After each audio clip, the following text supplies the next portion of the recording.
7 horas, quinta-feira, mais um dia de encontro. Já estou enviando os convites e começaremos. Espero que vocês estejam bem. Olha só! Roberta já está conosco e também Delcimar. Aldenice, olha só, a galera tá entrando aos montes. E aí, gente, como vocês estão? Comentem aí de onde que vocês falam, vamos trocar essas figurinhas. Eu estou falando de Ribeirão Preto, interior de São Paulo. Olá, Francisco. Tudo certo, querido? Também Regina, que entrou aqui conosco. Aê! Boa noite, boa noite.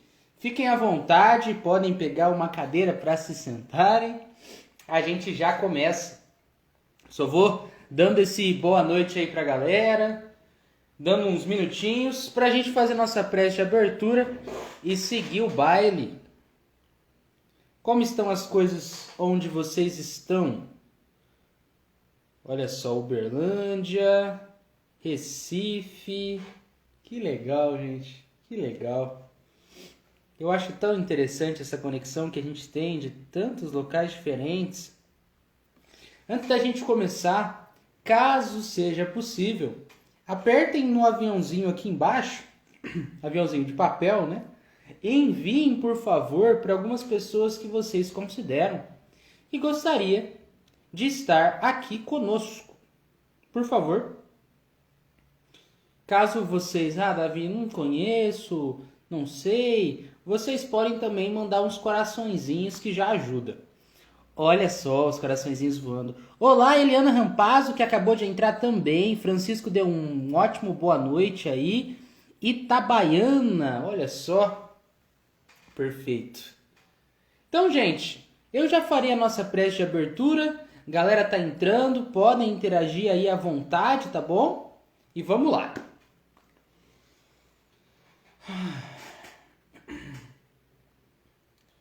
Pai amado, agradecemos pela oportunidade de nos reunirmos aqui mais uma vez, em Teu nome. Pedimos o amparo para que a nossa reunião corra da melhor maneira possível, com boas reflexões, com o fortalecimento de laços, com o cuidado, a fraternidade entre os irmãos. E assim, iniciamos mais um encontro com Teu amor em nosso coração. Que assim seja. Perfeito. Olá, saúde e espiritualidade, que também entrou aqui. CDCC Jesus também aqui conosco. Então eu vou agora só falar as pessoas que estão presentes e nós começamos. Então temos a Roberta Vitor. E aí, Roberta, quanto tempo você está bem? Centro Espírita Deus, Cristo e Caridade. Delcimar, nosso queridão, Aldenice, Eliana Rampazzo, Francisco e Regina. Ótimo, ótimo, ótimo, ótimo. Fiquem à vontade, é um prazer estar aqui com vocês. Vamos lá. Hoje nós iremos abordar o texto O Espírito Batedor de Dibelsdorf. Para você que está aí desejoso de se localizar, nós estamos em agosto de 1858. Olá, Consciência Divina 2020, que também entrou agora. Então vamos lá, gente. O que tem a ver primeiro para começar esse título? Espírito Batedor de Dibelsdorf. De Dibelsdorf é de comer, Davi? Não. É um planeta? Não. Dibelsdorf, gente, vocês fazerem uma pesquisa rápida, vocês vão encontrar que é um vilarejo atualmente alemão, Mas na época em que o acontecimento se deu, que a gente vai conversar hoje, era um vilarejo pertencente ao Sacro Império Romano Germânico, que depois vem se tornar o que a gente hoje chama de Alemanha. Ok? Então a gente está falando de um vilarejo, um espírito batedor do vilarejo chamado Dibelsdorf, localizado na Baixa Saxônia. Baixa Saxônia, para você que aí está querendo descobrir, é um estado, atualmente um estado alemão, ok? Esse texto que a gente vai abordar aqui, a maior parte, que Kardec traz na revista, ele é um caso alemão que foi traduzido para o francês. Não por Kardec, por um outro cara chamado Alfred Periaux. Então ele traduz e a gente vai estudar isso agora. Então vamos lá. Pondo-se de lado seu aspecto cômico, então a gente vai ver que temos aí uma dose, nossa, que interessante. Essa história do espírito batedor de Dibelsdorf tem uma parte muito instrutiva, que ressalta de passagens de documentos antigos, publicados em 1811 por um pregador chamado Capelli. Então a gente tem essa história que vem aí dentro de documentos que foram publicados por um pregador, certo? E que história é essa? Agora a gente entra nessa determinada história. No dia 2 de dezembro de 1761, então nós estamos aqui no momento da revista, em 1858. Mas nós estamos estudando um caso que se deu começou em 2 de dezembro de 1761. Ok? Vamos lá.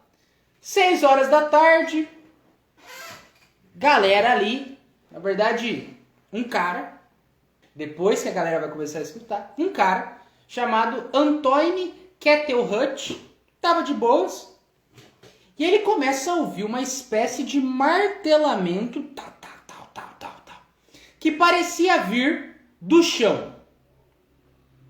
Do chão. Então você imagina, está de boas, você começa a escutar umas marteladas que partem do chão. E aí, como ele considerou naquele momento, deve ser algum dos meus criados que está causando esse barulho para zoar, eu vou então confrontá-lo.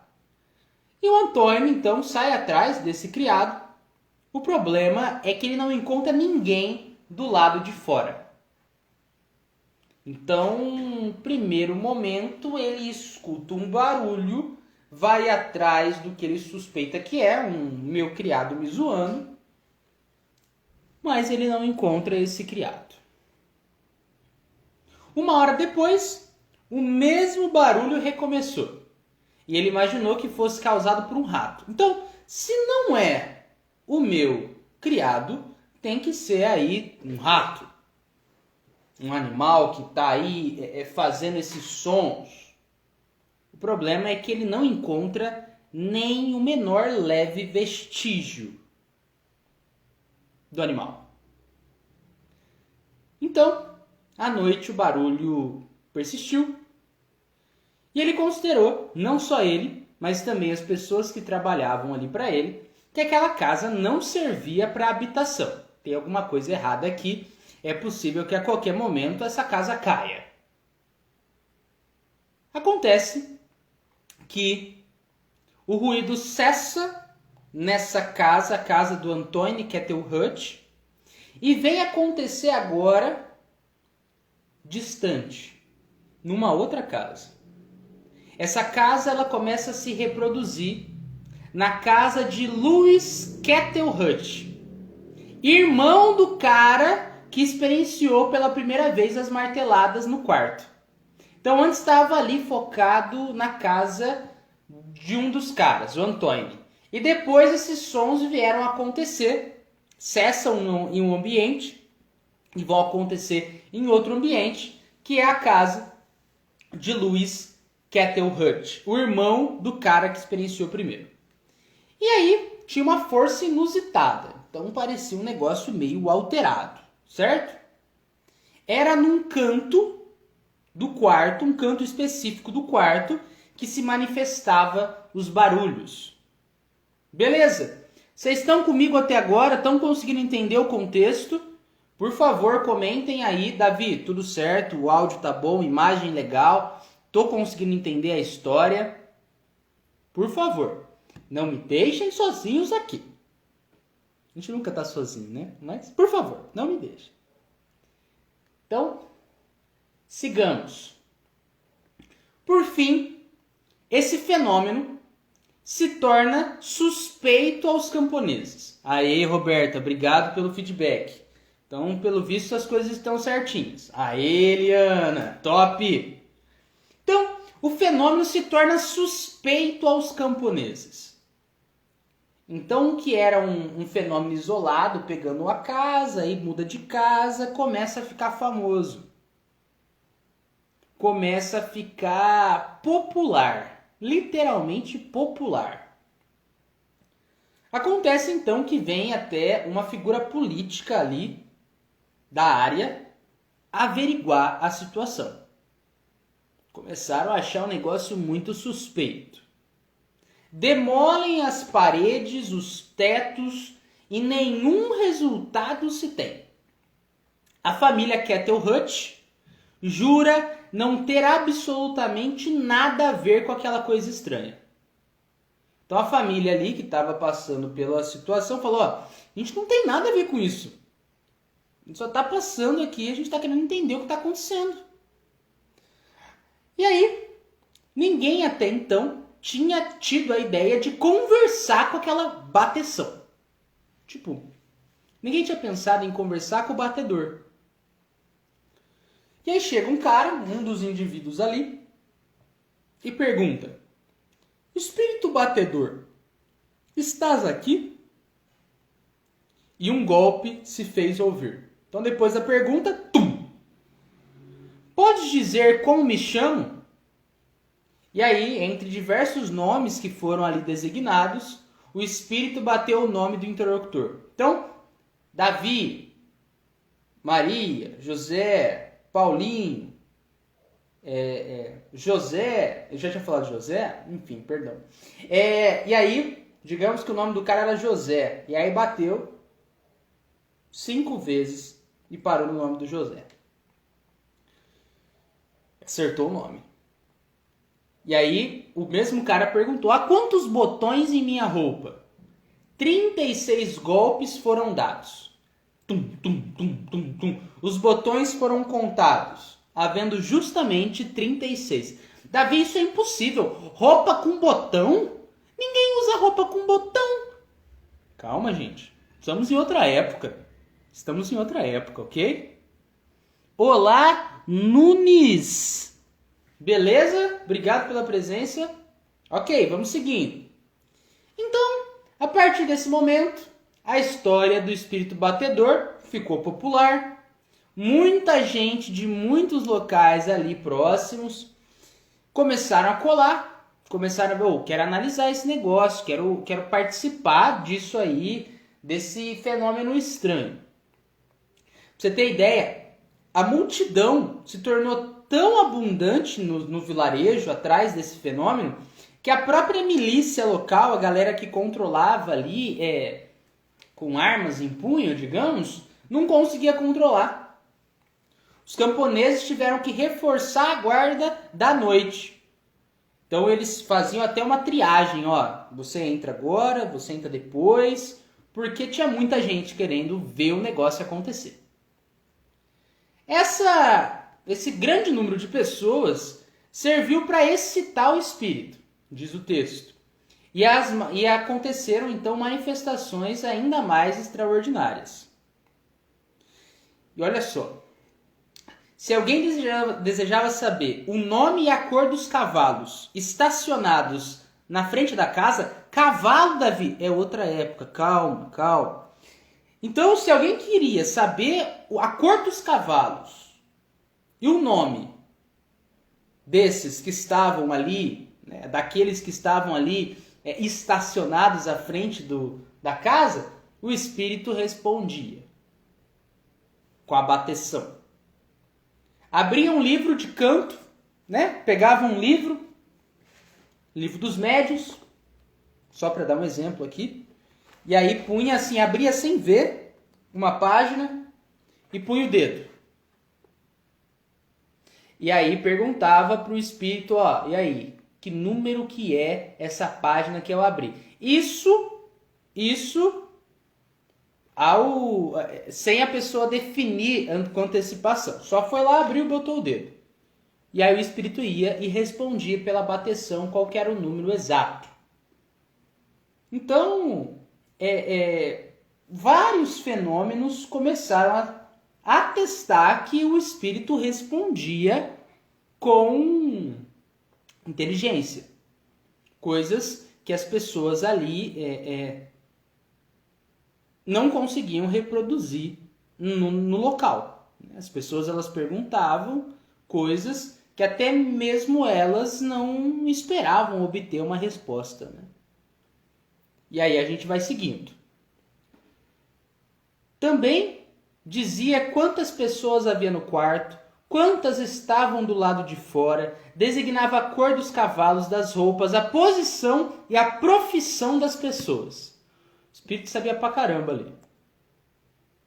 Então chega um cara,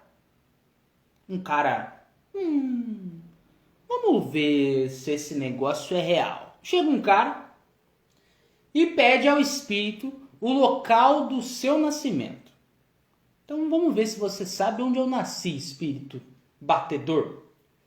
E para induzir o espírito a erro, ele começa a citar diversos lugares, diversas cidades, até que o espírito bate exatamente quando o homem cita a cidade em que ele verdadeiramente nasceu.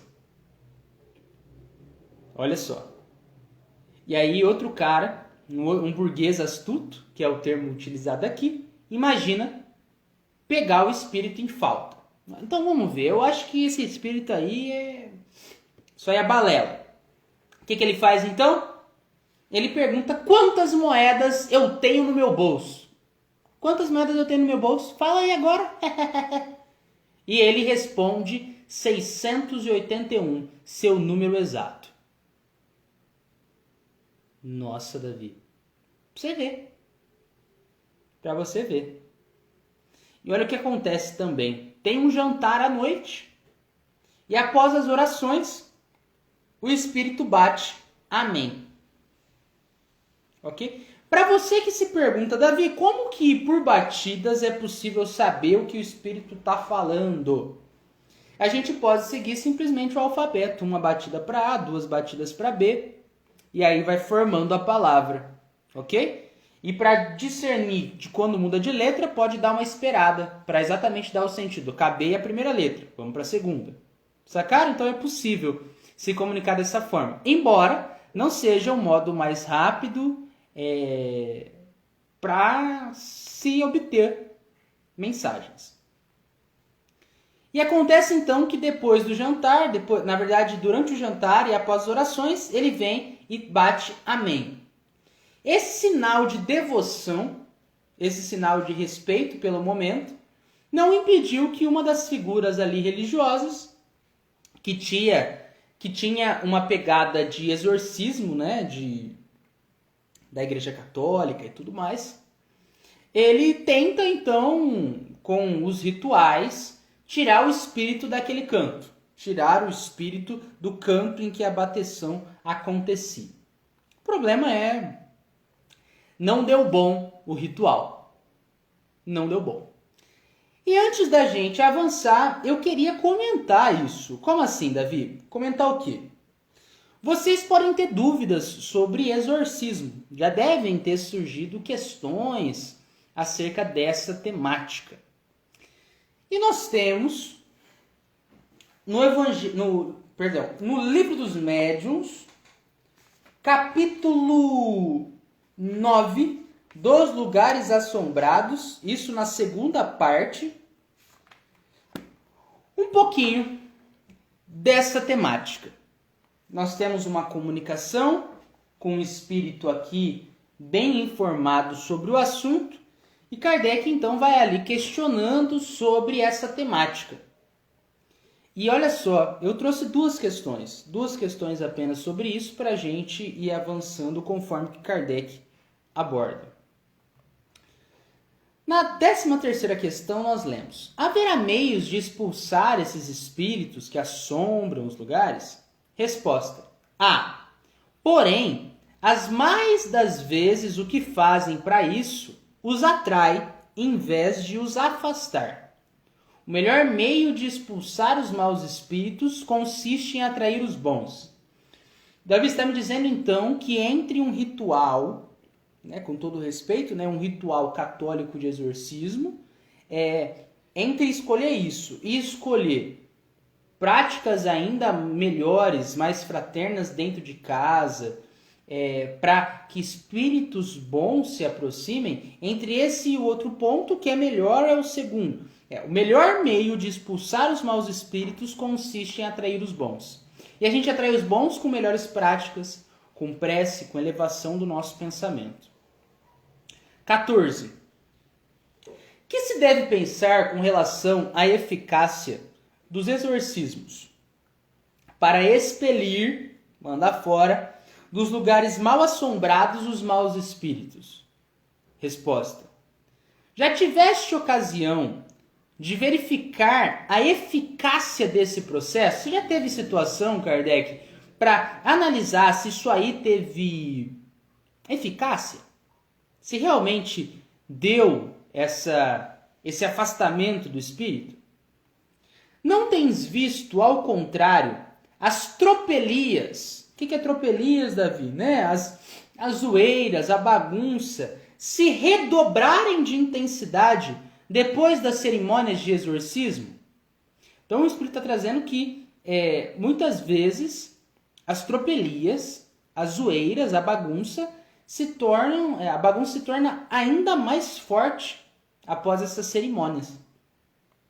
Por quê? É que os espíritos que as causam se divertem com os serem tomados pelo diabo.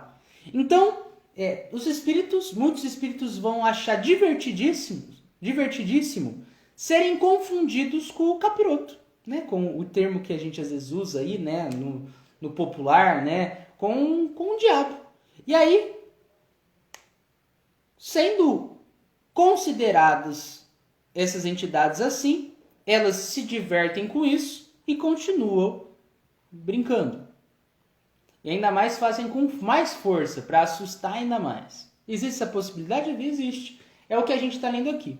E um parênteses, quando a gente fala de diabo, satanás, capiroto, o que nos ensina a doutrina espírita é que, na verdade, não são entidades mitológicas, existentes aí fora, mas que, na verdade, essa figura do diabo, do satanás, do capiroto, enfim, são simbolismos, ok? Desse mal. Então é possível que a gente, muitas vezes, assuma essas posições de mal. E nem por isso nós somos eternamente do mal, É uma reflexão importante que a gente vai trabalhar mais para frente. Teremos, bem possivelmente, aqui artigos que abordarão essa temática bíblica, E também presente em outras religiões. Ok? Beleza? Estão comigo? Me deem um ok aí, por favor, se estão. E a gente já segue o baile. Deixa eu ver se está tudo certo. Ok, beleza. Tô só esperando vocês mandarem uma mensagenzinha. Então tá. A história então toma um rumo mais sério. O Duque encarrega um médico e alguns doutores em direito para examinarem o fato. Obrigado pelo feedback, Rô e Eliana. Então agora a história vai tomar um rumo ainda mais sério. O Duque, uma das figuras políticas ali, encarrega um médico e um doutor em direito para examinar o fato. Os sábios explicaram as batidas pela presença de uma fonte subterrânea. Deve ter água aqui embaixo, e por ter essa água aqui embaixo, é daí que nós estamos ouvindo os sons. né? No mínimo é um negócio espetacular, né? Uma fonte de água ser capaz de responder com tanta precisão essas informações. Então a galera manda cavar um poço de 8 pés de profundidade, bem fundinho, e naturalmente encontraram água, como é natural que se tenha mesmo, né? Considerando que Dippelsdorf está situada numa região baixa, que tem exatamente ali um acesso direto à água. A água então jorra, inunda o quarto, mas o espírito continua batendo o seu canto habitual. Tum, tum, tum, em seu canto, né? Tum, tum, tum.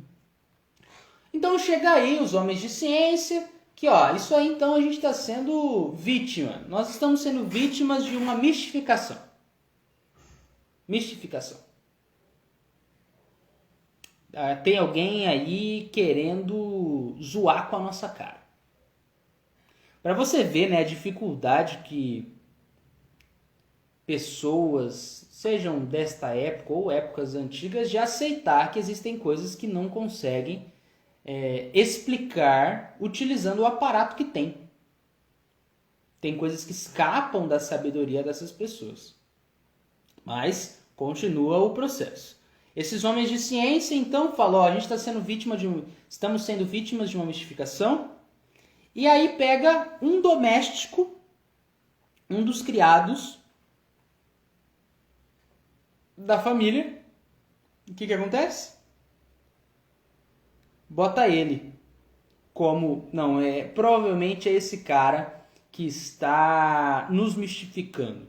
Provavelmente é esse cara que está tirando com a nossa cara. O que eles fizeram então? Fizeram uma daquelas reuniões, né, de conversar com o espírito, mas puseram esse criado, esse doméstico, numa região em que todo mundo estava vendo ele. De modo que se ele fizesse um menor dos movimentos para responder a algumas das questões, eles saberiam. É ele que está tirando com a nossa cara. O que acontece? Fazem perguntas ao espírito e o cara não move um dedo. E as respostas vêm. Olha só. Então a galera já fica, mano, então não sei, e agora, né? A galera que estava ali encarregada de encontrar um culpado ou culpados para aquilo, você vê como o negócio começou a ganhar um tamanho muito grande, né? O que eles fizeram? Acusaram o casal Kettle Hutch, a família ali, pelo barulho de que se queixavam, mesmo que essa família era formada por pessoas benevolentes, honestas e irrepreensíveis em todas as coisas. E foram as pessoas que procuraram as autoridades desde o início das manifestações. O que a justiça fez então? Prendeu o casal que chamou as autoridades para lidar com o fato. Falando, vocês estão tirando com a nossa cara. Olha só. E ainda fizeram, né, promessas e ameaças para uma jovem que tinha contato com a família denunciar contra a família.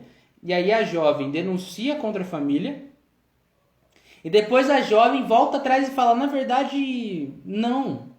Tudo que eu falei aqui não corresponde à verdade. Mas a família vai presa, passa 3 meses na prisão e são libertados depois sem indenização. E enquanto a família estava presa, os sons continuaram na casa. Olha só. O espírito continuou batendo. Todos, e aí tem uma frase que termina o texto, né? Todos os meios possíveis para descobrir a causa do barulho foram infrutíferos. Talvez o futuro nos esclareça algo a respeito. É um trechinho do final do relato que a gente tem. É muito curioso esse final, né? Porque faz a gente refletir a ânsia humana, né? Essa ânsia dos espíritos imperfeitos de, cara, nós precisamos estar certos a qualquer custo, mesmo que eu esteja errado. Preciso estar certo a qualquer custo, mesmo que eu esteja errado. E ainda bota uma família inocente na prisão por 3 meses, sem existirem provas de que ela fez alguma coisa.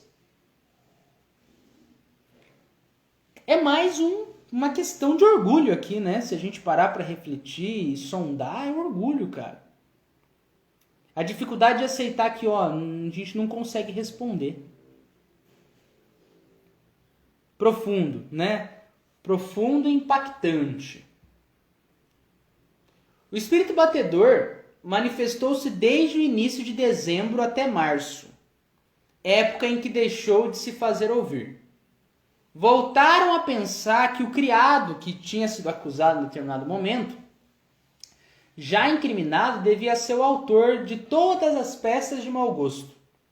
Contudo, como ele poderia ter se livrado das armadilhas estendidas pelos duques, juízes e tantas outras pessoas que o interrogaram?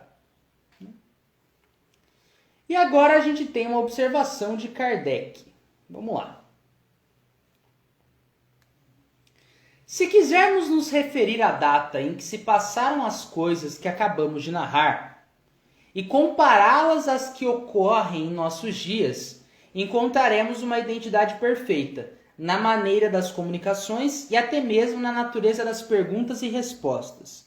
Então Kardec aborda que essas manifestações ali que se deram, século XVIII, mas aqui na época estava acontecendo no século XIX, com a presença de Kardec e tudo mais, pela Europa, incluindo na França, Kardec falou, ó, é uma identidade muito interessante, porque o que a gente faz hoje da interação com os espíritos, de perguntar as coisas, e até o modo deles responderem, né, batendo alguns, é uma coisa que a gente tem no presente, como há retratado aqui no passado nem tão distante, 1700 e pouquinho. Olha só que legal. E Kardec diz mais: nem a América, nem a nossa época descobriram os espíritos batedores. Da mesma forma que não descobriram os outros espíritos, como demonstraremos por inúmeros fatos autênticos, mais ou menos antigos. Quando Kardec fala que a América, nem nossa época descobriram os espíritos batedores, quer dizer que não desvendaram o que são esses ditos espíritos, batedores ou não. Né? Essas experiências não serviram de uma maneira divulgada, codificada, para mostrar às pessoas, até que o espiritismo veio, né? Que a vida continua, que esses espíritos, enquanto eles estão aí fazendo a bateção e tudo mais, caso eles já tenham passado pela carne, eles são exatamente nós, só que sem o corpo físico. Olha só, nós também somos espíritos temporariamente na carne. Então, Kardec está apontando que mesmo com esses diversos acontecimentos no passado e até mesmo contemporâneos ali a ele, não havia sido descobertos essas entidades. Não havia sido posto luz sobre esses fatos de um modo científico explicado, que é o que a gente tem agora. Né? Olá, Kelly Rúbia e Lucy, beleza? Como vocês estão? Fazendo bastante bolo, Kelly? Conta pra gente. Vamos lá, vamos seguindo. Há, todavia, entre os fenômenos atuais e os de outrora, uma diferença capital. Estes últimos, os antigos, eram quase todos espontâneos, ao passo que os nossos, os contemporâneos a Kardec, se produzem quase à vontade de certos médios especiais. Então Kardec aponta que antigamente eram quase todos os fenômenos mediúnicos espontâneos. Simplesmente começava. Enquanto que ali, os fenômenos contemporâneos a Kardec eram mais das vezes produzidos quase à vontade de certos médiuns especiais. Então, fenômenos provocados, você evoca, você está chamando para acontecer. Enquanto que, né, no passado a Kardec, os fenômenos eles simplesmente se davam. Mais das vezes. Kelly, pode mandar mais bolo. A Kelly aí, boleira, ela manda bolo para eu experimentar. É fogo essa mulher. Vamos seguindo. Essa circunstância permitiu melhor estudá-los e aprofundar-lhes a causa. Então, Kardec mais uma vez apresentando essa visão de que os fenômenos mediúnicos eles servem para aprendizado. Então, duas últimas passagens aqui que eu selecionei, Kardec em uma delas traz que se o autor desse relato que nós acabamos de estudar acima estivesse na época em que Kardec estava trabalhando, né, na codificação do Espiritismo, perceberia esse autor que o futuro, na verdade, ensinou tudo. Esclareceu a propósito das manifestações espíritas, das manifestações mediúnicas. Quando a gente fala de manifestações espíritas, né, a gente está falando de manifestações dos espíritos, ok? E aí, Kardec ainda fala que se a galera tivesse contato com o que nós estudamos na doutrina espírita, essa galera não cometeria os equívocos, os erros que recordam, que voltam lá no tempo dos cometidos na Idade Média. De simplesmente falar, ó, isso é esse ponto porque a gente não consegue explicar. Né? Já definiu uma coisa sem existir base para defender aquele ponto. Kardec finaliza dizendo que os nossos próprios sábios, os verdadeiramente sábios, não se apressam em dizer não é nada, por temer que esse nada seja um navio ou qualquer outra coisa. Se não o veem, calam-se e esperam. Eis a verdadeira sabedoria. Em outras palavras, o verdadeiro sábio não é aquele que simplesmente fala não é nada, né, frente a uma certa ocorrência, mas é aquele que vê, observa, se cala e espera para que a resposta seja dada com coerência. Mais um artigo terminado. Palmas para vocês que estão aqui comigo em mais um dia de estudo. O Roberta Victor, Eliana Rampazzo, Francisco e Kelly Rubia Lima. Beleza, gente? Tudo bom? Muito bom? Beleza. Roberta, você pode fazer a nossa prece de encerramento? Ou é pedir demais? Se você falar, posso, Davi, eu te chamo agora mesmo. E aí, nem precisa pentear o cabelo. Kelly, você viu, Kelly? A gente começou às 7 e esse artigo ele não é tão longo, então a gente já finalizou. Mas, próxima terça-feira você está convidada a estar conosco às 7 horas. Beleza? Então tá bom, eu vou chamar a Roberta. Vamos ver se ela consegue entrar ao vivo. Ferramenta. Vamos ver esse acontecimento único aqui. Eu já te convidei, Rô. Vamos ver. Oiê, E aí, estudiosa? tudo bem? Tudo jóia? Beleza. Eu nunca participei de uma live, não, mas a gente faz a prece, né? Vai lá, que isso aí, é a primeira vez. Que ótimo. Fica à vontade. Tá bom, vamos lá. Senhor Jesus, espiritualidade amiga, Deus de infinita bondade e misericórdia, gostaríamos de agradecer por essa live de hoje, que enriqueceu os corações que estiveram presentes e que vai enriquecer os que irão assistir mais tarde. Que essa livezinha, que esse perfil, né, estudando a Revista Espírita, possa chegar a outras pessoas, assim como chegou até a mim. Que a gente possa aprender a cada dia que se passa, a cada dia que a gente acorda, que a gente possa ser grato pelas pequenas coisas da nossa vida.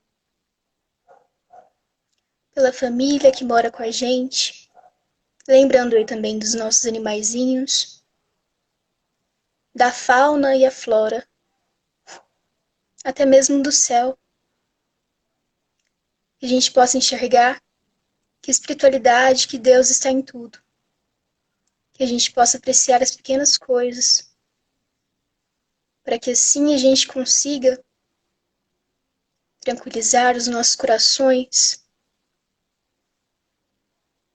abrangindo o amor, serenando a nossa alma e trazendo mais para perto aqueles que amam a gente, aqueles em que a gente ama. Obrigada por mais um dia. E que assim seja, graças a Deus, graças a Jesus. Obrigado, querida. Valeu, foi ótimo. E é isso aí, gente. Bem. Finalizamos mais um encontro. Parabéns. Arrasou, viu? Primeira live terminada com sucesso, Rô. Agradeço a você, meu amigo. Até mais. Fica bem, tchau.